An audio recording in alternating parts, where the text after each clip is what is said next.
touchdown on the first drive and then just to play uphill all night. Just how disappointing was that, in this game to have to, put yourself in that position? It was disappointing, Tim. That's their MO in terms of Pitt. If they can play the game, they're tough, and we let them do that. They had field position on us all night, and they converted their chances, starting with that first third down. It ended up being a big play, and then a couple plays later they ran it in. So you're exactly right. That was disappointing that they came out, and we need to respond a little bit better, and we did not. Did you see this coming at all? I know. No. I mean, again, we did, if you look at the line, I mean, they had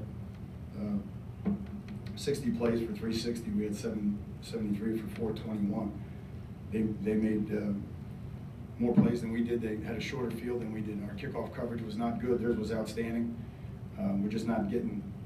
We're not getting it deep enough, like their guy was doing to us. It was always -2, -3, and they made us pay with that. And even when we answered in the beginning of the third quarter, we kick off and then they start, I think, on our 40. Al, sorry. Go ahead, Beast. Al, do you think this team is more talented than the record you guys finished up with?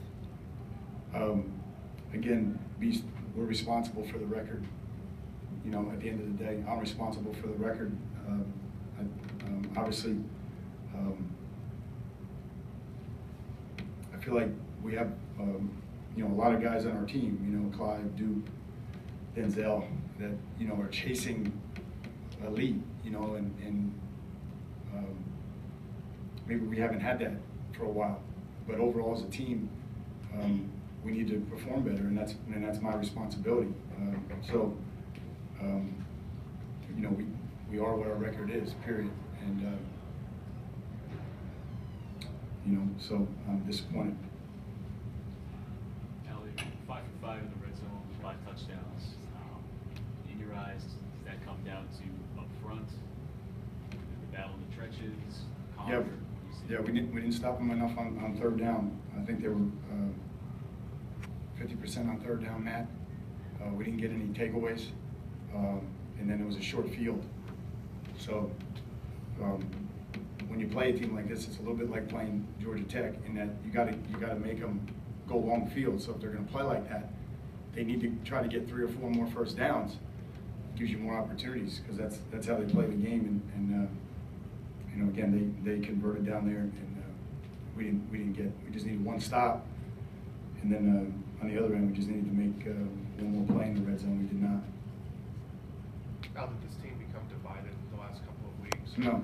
Splintered or anything like that? I mean, I think there's obviously this frustration, but that we have a lot of guys that worked hard, and a lot of guys that been through a lot, and a lot of guys that want to win. So I wouldn't say, Tim, that's accurate or fair. I think, I don't think it's divided. I think it's there's some frustration, and obviously we have John and Shane and those guys that have been around a really long time, 50-year guys, and they're playing next to Herndon and Kaya and Trevor Darlin and everything. So there's, there's guys at different stages in their career. But no, I don't think it's splintered. What is the schedule now? Next week is to evaluate staff and things like this before? Yeah, number one, just get the team healed up, and then from our standpoint, just we have to go out recruiting right away, and then obviously we'll find out where our ball assignment is, and we'll go from there. What's your message as you hit the recruiting trail?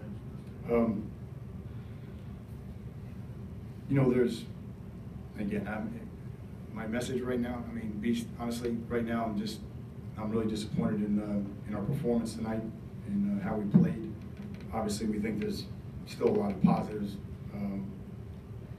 It would be fruitless for me to talk about it right now, to be honest with you. It would be fair. Yeah, one viewpoint, certainly not an excuse, but there was so much invested emotionally and physically in the Florida State game, and the performance of the team clearly took a massive drop after that loss. Coaches always talk about don't let one loss turn into 2, or in this case possibly 3. Have you seen a difference in the team since that night? I think, Gary, I think obviously as a coach, that's one of the things that that I have to evaluate, that I have to look closely at. You know, going back to that, certainly we did invest a lot, but it's easy, as I said during the week, it's easy to just, you know, paint a brush and say that's the reason. But certainly that's one of the things that I will evaluate personally. And but in terms of our kids practicing and mindset and things like that, you know, I haven't noticed a difference. So How serious is the injury with Clive? I think he'll be okay. I think again, I wish I knew. I wish I knew if the X-rays came back negative, but it sounded like it was going to be okay. Al, as a coach, how far do you foresee it being, turning these guys around, you know, emotionally and psychologically and also on the field? Well, I think we'll definitely turn around. I don't think there's any question about that, Susan. I just think, you know, it's hard. It's hard because you got different, like I said, you got different classifications, you know, that you're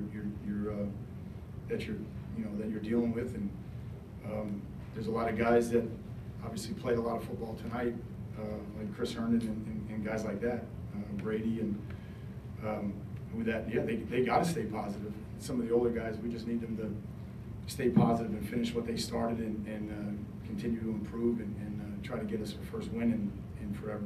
Al, In a bowl game. does it seem like you have a few elite guys and then a lot of guys who are basically getting their first real crack at playing? Does it seem like there's any in between on your roster between the guys who are going to play on Sundays and the guys who are kind of just starting out? I think, you know, that's what makes it a little bit difficult. There's no question about it. You know, but again, I want to make sure I'm answering the question. Are you talking about age or?